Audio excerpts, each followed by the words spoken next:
చాలాసార్లు దేవుడు మన జీవితంలో మన పనులు కావచ్చు, కొన్ని బాధలు అవచ్చు, కొన్ని కష్టాలు అవచ్చు, కొన్ని ఇబ్బందులు అవచ్చు, దేవుడు మనల్ని అంతగా పట్టించుకోడు. 70-80% పట్టించుకోడు. మనం అంటే దేవుడు ఉన్నాడండి, దేవుడు చూసుకుంటాడని కాదు. ఒకవేళ కనుక దేవుడే మొత్తం చూసుకునేవాడు అయితే ఈ పాటికి మన జీవితాలన్నీ బాగుండాలి. ఉదాహరణకి దానియేలు ప్రార్థన చేస్తున్నాడు. ఒక ఫస్ట్ ప్రార్థనకి 3 నిమిషాల్లో జవాబు వచ్చింది. ఆ తర్వాత ప్రార్థనకి 21 రోజులు పట్టింది జవాబు రావడానికి.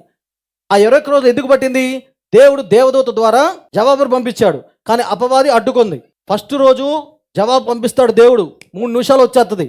తర్వాత మళ్ళా రెండో ప్రార్థనకి జవాబు పంపించాడు దేవుడు జవాబు పంపించాడు. ఎవరి ద్వారా? దేవదూత ద్వారా జవాబు పంపించాడు.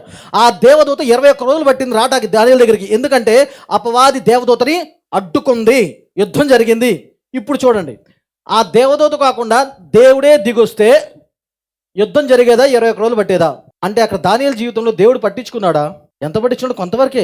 మొత్తం పట్టించుకుంటే దిగొచ్చేవాడు, ఆన్సర్ చెప్పేవాడు, అపవాదిని ఎదిరించేవాడు. ఎంతసేపు పట్టదు అపవాదిని ఎదిరించడం అనేది? కానీ అక్కడ ఆలస్యం జరిగింది. అంటే ఏంటి? దేవుడు తన వర్తమానాన్ని, తన ఆ జవాబుని దేవదూత పంపించాడు, అందుకని ఆలస్యమైంది. అదే కనుక దేవుడే రంగంలోకి దిగితే, దేవుడే పట్టించుకుంటే, దేవుడే జోక్యం చేసుకుంటే, దేవుడే సాక్షాత్తు కలగ చేసుకుంటే యుద్ధం అసలు ఉండేదే కాదు. అక్కడ అపవాది అనేవాడు అంతే, ఏమన్నా వచ్చేసేది. ఇప్పుడు మన జీవితంలోకి వద్దాం. మన జీవితంలో కూడా సాక్షాత్తు ప్రతిదానికి నిన్ను దేవుడే పట్టించుకుంటే అసలు అపవాది ఏమన్నా అడ్డుకుంటుందా నిన్ను? అసలు చాలాసార్లు పెద్దానికి నా దేవుడు ఉన్నాడండి, దేవుడు ఉన్నాడండి. నీకు కూడా చెప్పు, పెద్దానికి దేవుడు ఉండడు నువ్వు అనుకుంటావు. నేను నా జీవితం చెప్తా, మీ జీవితం నేను చూపిస్తా.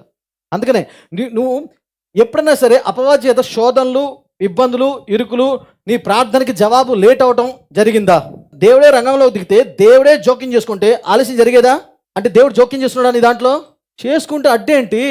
జాగ్రత్తగా వినండి, ఇది అర్థం చేసుకుంటే నాకు ఒక 5 సంవత్సరాలు 7 సంవత్సరాల క్రితం అర్థమైంది ఇది. నేను ఒకప్పుడు ఏమనుకున్నామంటే ప్రధానికి దేవుడే పట్టించుకుంటాడు, దేవుడే దిగొస్తాడు, దేవుడే జోక్యం చేసుకుంటాడు, దేవుడు ఉన్నాడు అనుకోండి. సారీ, 20% దేవుడు జోక్యం చేసుకుంటాడు. ఎందుకంటే మొత్తం కనుక దేవుడు జోక్యం చేసుకుంటే అపవాది ఉండేది కాదు, ఆలస్యం ఉండేది కాదు, ఎదురు దెబ్బలు ఉండేవి కాదు, పడేవాళ్ళం కాదు, లేచేవాళ్ళం కాదు. దేవుడే దిగొస్తే, దేవుడే జోక్యం చేసుకుంటే మన జీవితాల్లో టక్క కార్యాలన్నీ అయిపోతాయి. మీకు చూపిస్తాను దేవుడు ఎలాగండి జోక్యం చేసుకోవడానికి. సరే, ఉదాహరణకి మీ పెరట్లో, మీ ఇంట్లో జాంకాయ చెట్టు విత్తాలంటే జాంకాయ విత్తనం విత్తాలి. మీరు జాంకాయ విత్తనం విత్తారు. విత్తంగానే దేవుడు వచ్చి, ఇప్పుడు నా కుమారి జాంకాయ విత్తనం విత్తింది కనుక నేను దీవించాలి, ఆశ్రయించాలి, దీంట్లో నుంచి జాంకాయ చెట్టు రావాలి, మొలక రావాలని జోక్యం చేసుకుంటాడా, కలగ చేసుకుంటాడా? మెల్లిగా ఆలోచించండి. మీ అర్థమే భాష చెప్తున్నా, నేను బైబిల్ తెచ్చేసి చెప్పేస్తే మీకు అర్థం కాదు. కలగ చేసుకుంటాడా? కలగ చేసుకోడు. టమాటా విత్తనం ఎత్తావు, ఏం కలగ చేసుకోడే, నా కుమారు ఇత్తేసిందని. అంటే అర్థం ఏంటంటే ఆ కాలంలోనే దేవుడు పక్షుల్ని, రాసుల్ని అన్నీ సృష్టించాడే, భూమిని మొత్తం సృష్టించాడే. అప్పుడే దేవుడు ఏం చేశాడు? ప్రతి చెట్టుని సృష్టించి ఆ చెట్టులో నుంచి ఇంకో చెట్టు రావడానికి దాంట్లో ఒక బీజాన్ని పెట్టాడు. ఆ విత్తనం నువ్వు కాదు, నేను కాదు, అన్యుడైనా విత్తనా సరే దాంట్లో ఏం చేస్తుంది? మొలకు వస్తుంది. దానికి ప్రత్యేకంగా దేవుడు కల్పించుకోకలా, జోక్యం చేసుకోకలా, దేవుడు దిగి రావక్కలా. ఆల్రెడీ దేవుడు కొన్ని మాటలు విడుదల చేశాడు. ఏంటంటే ప్రతి చెట్టులో నుంచి మళ్ళీ చెట్టు రావడానికి దాంట్లో ఒక బీజము పెట్టాను. ఆ బీజము తీసుకుని ఎవడు విత్తనా సరే అలాగా ఆటోమేటిక్గా వచ్చేసి దానికి దేవుడు ప్రత్యేకంగా దిగి రావక్కలా. అలాగే మన జీవితంలో కూడా దేవుడు బైబిల్ ఎందుకు ఇచ్చాడంటే కొన్ని సూత్రాలు పెట్టాడు, కొన్ని కట్టడకలు పెట్టాడు. నువ్వు కనుక ఎప్పుడైతే దానికి లోబడి వాక్యానికి నీ మనసు మార్చుకుని అది చేస్తావో ఆటోమేటిక్గా ఆ మంచైనను చెడైనను అది జరుగుద్ది. దానికి దేవుడు ప్రత్యేకంగా జోక్యం చేసుకోకర్లా. అందుకనే అపవాది వచ్చినప్పుడు దేవుడు అంటాడు కదా, నాకు లోబడి మీరు అపవాదిని ఎదిరించడి. మనం అనుకుంటాం నేను ఎదిరించడం ఎందుకు, ఇంత టైం వేస్ట్, నువ్వే దిగిరా. వస్తాడా దేవుడు? వచ్చేవాడైతే తిప్పలేవు అపవాదితో మనకి. సారీ, నేను మళ్ళీ వచ్చేదా, నీ జీవితంలో మొత్తం దేవుడి మీద తోసేయద్దు. దేవుడు చూసుకుంటాడు. సారీ, ఎక్కువ శాతం దేవుడు చూసుకోడు.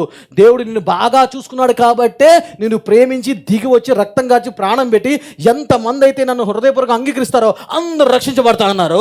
అలాగే మనకు బైబిల్ ఇచ్చాడు, ఇదిగో ఈ నా వాక్యాన్ని పాటించండి, నా సూత్రాన్ని పాటించండి, గైకొనండి, అప్పుడు మీకు ఆశీర్వాదం వస్తుంది, దీవెన వస్తుంది, మేలు వస్తాయి అని చెప్పాడు దేవుడు. అందుకని అన్నాడు, ఏది విత్తితే అది కోసుకుంటారు అన్నాడే కానీ మీరు ప్రార్థన చేయండి దిగొచ్చి చేస్తానల్లా. నువ్వు ఏది విత్తితే అది కోసుకుంటావు. ఆ దేవుడు ఆల్రెడీ సూత్ర ధర్మాన్ని ప్రకటించాడు. దేవుడు ఏ కొలత అయితే ఇస్తావు ఆ కొలతో ఇవ్వబడద్ది.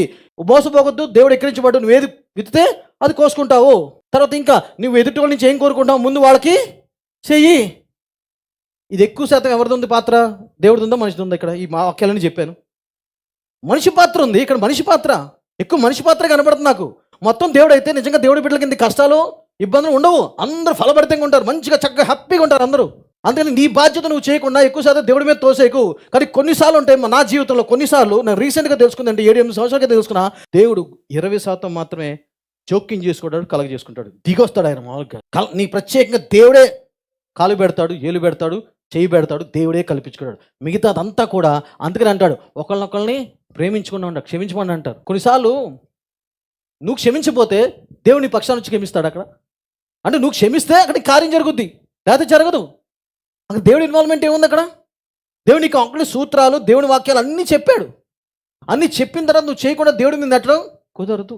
నువ్వు చేయాల్సింది నువ్వు చేయాలా. అంటే ఎడదగ్గకు ప్రార్థన చేయమన్నాడు అంటే ఆయనే దిగిరాడు అనమాట, అన్నీ చేసేయడం అనమాట.